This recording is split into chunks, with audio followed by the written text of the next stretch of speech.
आप सभी को जय मसीह की।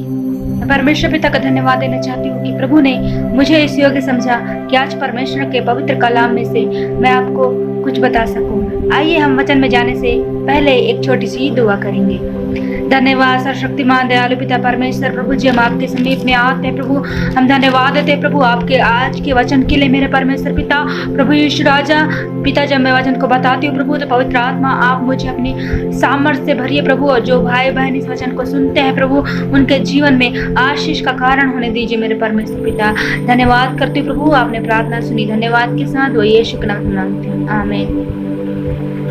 आज का मेरे वचन का टॉपिक है लोग क्या बोलेंगे, What people say। आज का मेरे वचन का टॉपिक है कि लोग क्या बोलेंगे। लोग क्या बोलेंगे। हम लोग बहुत बार लोगों की चिंता करते हैं। हम लोग सोचते हैं कि लोग क्या बोलेंगे।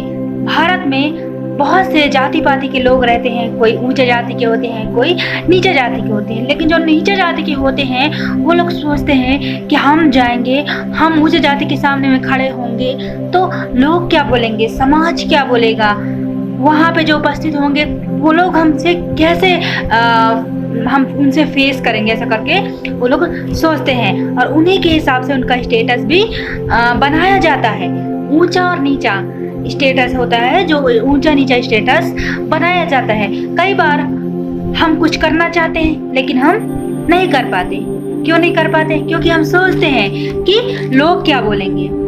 कई बार हम यीशु मसीह को अपनाना तो चाहते हैं, यीशु मसीह के साथ पूरी जिंदगी हम बिताना चाहते हैं, यीशु मसीह के साथ हम जीना चाहते हैं, उसके वचन में जीना चाहते हैं, उसके साथ चलना चाहते हैं। लेकिन फिर वही बात आती है कि हम सोचते हैं कि लोग क्या बोलेंगे।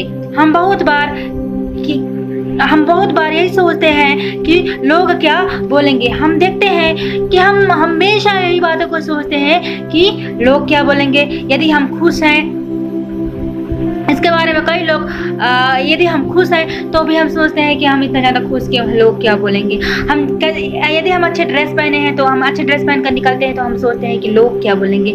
हमारा हेयर स्टाइल ठीक है कि नहीं है, हम सोचते हैं कि लोग क्या बोलेंगे। और कई बार ऐसा होता है कि जो हमारे बॉस होते हैं, जहाँ पर हम काम करते हैं, जहाँ पर हमारे बॉस होते हैं, हमसे बड़े होते हैं, उनको हम प्रसन्न करने की कोशिश करते हैं, हम उनको खुश करने की कोशिश करते हैं। ये सोचते हैं कि वो हमारे बारे में अच्छा बोले, हमको अच्छा समझे, यही हम सोचते हैं। और हम उनको खुश करने की, उनको हम प्रसन्न करने की कोशिश करने में लगे रहते हैं। और हम देखते हैं कि हम उनको प्रसन्न करने में ही हम उनको लगे रहते हैं मेरे प्रियो। और हम उनसे बढ़ना नहीं चाहते, लेकिन हम उनको प्रसन्न करना चाहते हैं क्योंकि वो हमें अच्छा समझे और वो हमें अच्छे से ट्रीट करें। इसीलिए हम उनसे अच्छे से हम लोग उनको प्रसन्न करने की कोशिश करते रहते हैं। आइए हम वचन में से देखेंगे इफिसी 6 अध्याय उसका 6वां पद। आइए हम इफिसी 6 अध्याय उसका 6वां पद हम देखेंगे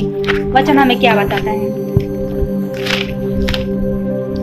इफिसी 6वां अध्याय उसका 6वां पद से लेके 8वां पद तक हम देखेंगे। यहाँ पे इस वचन में इस प्रकार से लिखा हुआ है, मनुष्य को प्रसन्न करने वालों के समान दिखाने के लिए सेवा ना करो, पर मसीह के दासों के समान मन से परमेश्वर की इच्छा पर चलो। यहाँ पर कहता है कि मनुष्य को प्रसन्न करने के लिए नहीं। यहाँ पर कहता है कि मनुष्य को प्रसन्न करने के लिए नहीं, दिखाने के लिए। मनुष्य को प्रसन्न करने के समान दिखाने के लिए सेवा मत करो, कहता है। दिखाने के लिए सेवा मत करो। और जो परमेश्वर के दास है, जो परमेश्वर की इच्छा के अनुसार चलते हैं, उनके समान बनो। यहाँ पर जो परमेश्वर की इच्छा के अनुसार चलते हैं उनके समान बनो, कहते हैं। और 7वें पद में कहता है कि और उस सेवा को मनुष्यों की नहीं वरन प्रभु की जानकर सच्चे हृदय से करो।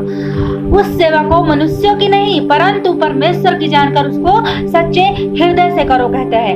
क्योंकि तुम जानते हो कि जो कोई अच्छा काम करेगा, चाहे वह दास हो या स्वतंत्र, प्रभु में वैसा ही पाएगा। मेरे प्रियो, यदि हम परमेश्वर के लोग हैं, यदि हम परमेश्वर की सेवा ईमानदारी से, सच्चाई से, सच्चे हृदय से करते हैं तो इस जगह में वचन बताता है कि हम परमेश्वर के लिए जैसा हम करेंगे, हम अच्छा काम, जैसा अच्छा काम हम परमेश्वर के लिए करेंगे, वैसा ही हम अच्छा फल को पाएंगे, वैसा ही हम प्रभु से भी हम पाएंगे। इस जगह में वचन हमें यही बताता है कि हमें सच्चे हृदय से हमें परमेश्वर की सेवा करनी चाहिए, लेकिन मनुष्य को दिखाने के लिए नहीं, जैसे मनुष्यों को दिखाने के लिए नहीं, जैसे कि लोगों की परवाह करते हैं, लोगों की चिंता करते हैं, लोगों को प्रसन्न करने की कोशिश करते हैं। लेकिन आज हमें चाहिए कि मैं और आप आज परमेश्वर की ओर देखें कि परमेश्वर को हम कैसे प्रसन्न कर सकते हैं, क्योंकि यदि हम परमेश्वर की इच्छा के अनुसार चलेंगे और परमेश्वर को प्रसन्न करेंगे तो प्रभु का वचन हमें बताता है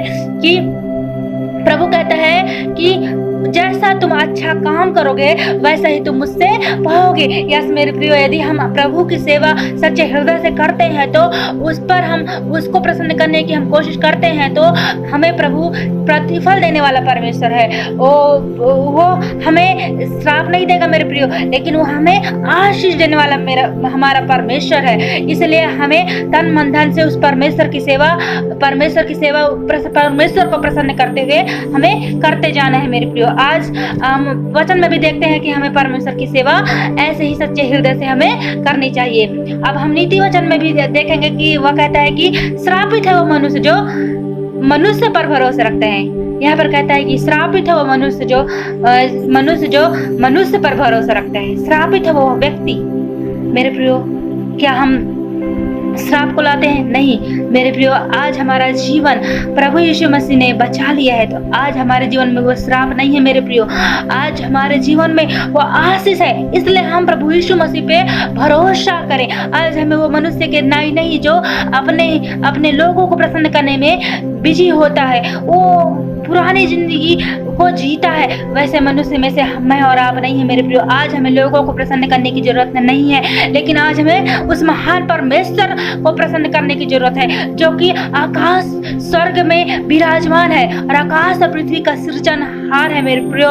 वही परमेश्वर पर हमें भरोसा करना है। यदि हम मनुष्यों से डरकर हम करेंगे तो मनुष्यों से डरेंगे तो मनुष्य हमें निराश कर देंगे। मनुष्यों से डरकर हम जो भी कुछ काम करते हैं तो वो हमें निराश कर देंगे, लेकिन हमें परमेश्वर से डरकर काम करेंगे तो परमेश्वर हमें कभी भी निराश नहीं करेंगे। वचन में भी लिखा है कि अगर आपको प्रसन्न करना है तो परमेश्वर को प्रसन्न करो। इस जगह में ये नहीं कहा है कि मनुष्य को प्रसन्न करो। कई लोग होते हैं जो अपने मनुष्य को ही प्रसन्न करने में लगे रहते हैं, लेकिन इस जगह में कहता है कि परमेश्वर को प्रसन्न करो। अब हम परमेश्वर को खुश या प्रसन्न हम कैसे कर सकते हैं, यह प्रश्न उठता है।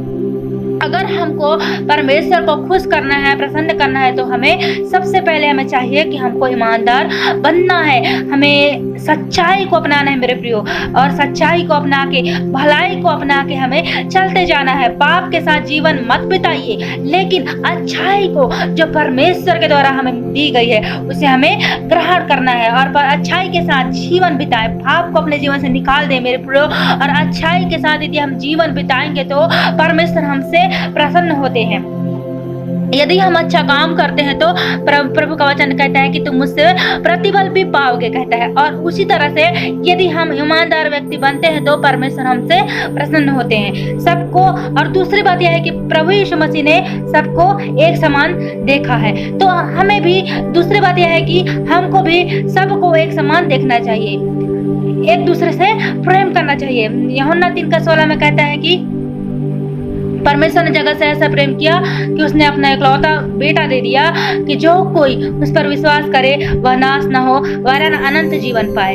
मेरे प्रियो, परमेश्वर ने हमें इकलौता बेटा दे दिया। परमेश्वर ने हमें वो प्रेम दिखाया और वो सबको एक समान माना। मेरे प्रियो, वो परमेश्वर पिता ने इस जगह में ये नहीं कहा कि परमेश्वर ने अपना इकलौता बेटा दे दिया कि जो कोई उस पर विश्वास करता है वह अनंत जीवन पाए। इसका मतलब ये नहीं है कि सिर्फ क्रिश्चियन ही लोग जो यीशु मसीह पे विश्वास करते हैं वही लोग अनंत जीवन को पाएंगे, वही लोग, उन लोगों का जीवन अच्छा है, वही प्रभु यीशु मसीह पे विश्वास करते हैं। यहाँ पे ऐसा नहीं कहा गया, लेकिन यहाँ पे ऐसा प्रभु यीशु मसीह ने कहा कि जो लोग उस पर विश्वास करते हैं, और परमेश्वर का वचन में इस प्रकार से लिखा गया कि जो लोग उस पर विश्वास करते हैं, जो लोग मीन्स आप और मैं, संसार के सारे मानव जाति को प्रभु परमेश्वर ने कहा है कि जो लोग यीशु मसीह पे विश्वास करेंगे वह अनंत जीवन को पाएंगे। और जब परमेश्वर ने सबको एक समान देखा और सबके लिए आज उसने अपना कीमती खून बहाया, क्रूस के कलवरी में वो यीशु मसीह मारा गया, गाड़ा गया और तीसरे दिन जी उठा है मेरे प्रियो। लेकिन वह अपना खून बहाया, अपने प्राण को त्याग दिया। क्यों? क्योंकि वह सबसे एक समान प्रेम करता है और सबको एक समान देखता है। इसलिए प्रभु यीशु मसीह ने अपने प्राण को त्याग दिए आपके और मेरे उद्धार के लिए मेरे प्रियो, और वो आपको और मुझे एक समान देखता है। तो फिर क्यों हमको भी आज एक दूसरे को, हर लोगों को हमें एक समान देखना है मेरे प्रियो, एक समान परमेश्वर के नाम हमें प्रेम करना है मेरे प्रियो। और हमें मनुष्यों को प्रसन्न करने के लिए नहीं, लेकिन प्रभु यीशु मसीह का वचन हमें बताता है कि हमें परमेश्वर को प्रसन्न करना है। अपने अच्छे कामों से, अपने भलाई के कामों से हमें परमेश्वर को प्रसन्न करते हुए चले जाना है और परमेश्वर को प्रसन्न करते हुए अपने जीवन को बिताना है। यदि हम ऐसा करते हैं तो परमेश्वर हमें आशीषों से भरते हैं, हमारा जीवन परमेश्वर बहुतायत की आशीषों से परिपूर्ण करते हैं मेरे प्रियो। तो आज और मुझे और आपको चाहिए ये निर्णय लेने की आवश्यकता है कि क्या हम परमेश्वर को प्रसन्न कर रहे हैं या किसी मनुष्य को प्रसन्न करने की कोशिश कर रहे हैं। यदि ऐसा है तो यदि हम किसी मनुष्य को प्रसन्न कर रहे हैं तो आज हमारे पास अवसर है, हम प्रभु के सामने प्रार्थना कर सकते हैं, हम प्रभु से फॉरगिवनेस मांग सकते हैं कि परमेश्वर हमें क्षमा करिए कि आज तक हम लोगों को प्रसन्न करते हुए आए हैं, लेकिन आज हमें अवसर दीजिए कि हम आपको, आपकी हुजूरी में हम आपको कैसे प्रसन्न कर पाए। यही क्वेश्चन आपको परमेश्वर से पूछना है मेरे प्रियो। यदि आप ऐसा करते हैं तो परमेश्वर माफ करने वाला परमेश्वर आपको माफ करके आपको आशीष से परिपूर्ण करेगा मेरे प्रियो, और वही आशीष आप पाएंगे और परमेश्वर का धन्यवाद करते आप चले जाएंगे मेरे प्रियो। और वही जीवन परमेश्वर आपको देना चाहता है। इसके बाद इसकी चिंता मत कीजिए कि लोग आपके बारे में क्या सोचेंगे, कि लोग क्या बोलेंगे, लोग क्या बोलेंगे, इसकी चिंता आप मत कीजिए। लोग तो बोलेंगे ही, क्योंकि परमेश्वर को यदि प्रसन्न करेंगे तो वो लोगों की नहीं, वो धोखा देने वाला परमेश्वर नहीं है, छोड़ देने वाला परमेश्वर नहीं है, लेकिन वो महान प्रेम दिखाने वाला परमेश्वर, वो साथ देने वाला परमेश्वर है, वो प्रेम करने वाला परमेश्वर है। उसने हमें अपना जीवन दे दिया मेरे प्रियो। आज हमारे और आपके जीवन को वो पाप से बचाने के लिए उसने अपना जीवन दे दिया। इसलिए आज हमें चाहिए कि हम उस महान परमेश्वर को प्रसन्न करने पाए। आइए मैं और आप ये ठाने कि हम प्रभु को कैसे प्रसन्न कर सकते हैं। हम प्रभु से क्वेश्चन पूछें कि हम प्रभु को कैसे प्रसन्न कर सकते हैं। आइए हम छोटी सी प्रार्थना करें। धन्यवाद धन्यवाद धन्यवाद सर्वशक्तिमान दयालु पिता परमेश्वर प्रभु जी, पिता हम आपका धन्यवाद करते हैं प्रभु कि सचमुच में प्रभु जी आपने हमें सिखाया प्रभु कि हम आपको कैसे प्रसन्न कर सकते हैं मेरे परमेश्वर पिता। प्रभु हम बहुत से लोगों को प्रसन्न करते आए हुए हैं पिता परमेश्वर, हमें क्षमा करिए मेरे परमेश्वर पिता, और होने दीजिए कि हम आपको प्रसन्न करने वाले हो सके प्रभु। जैसा कि वचन हमें बताता है मेरे परमेश्वर, उसी के अनुसार हम चलने वाले हो सके मेरे परमेश्वर पिता। आज जो भाई बहन इस वचन को देखते हैं प्रभु, वो वचनों से आशीषित होने पाए मेरे परमेश्वर पिता, उनका परिवार, उनका जीवन वचनों से आशीषित होने पाए मेरे परमेश्वर पिता। वो प्रभु, वो पिता परमेश्वर अपने आशीषों से उन्हें भर दीजिए प्रभु, आपकी महिमा होने पाए। धन्यवाद के साथ वो यीशु मसीह आपके नाम से मांगते हैं, आमीन। आप सभी को जय मसीह की।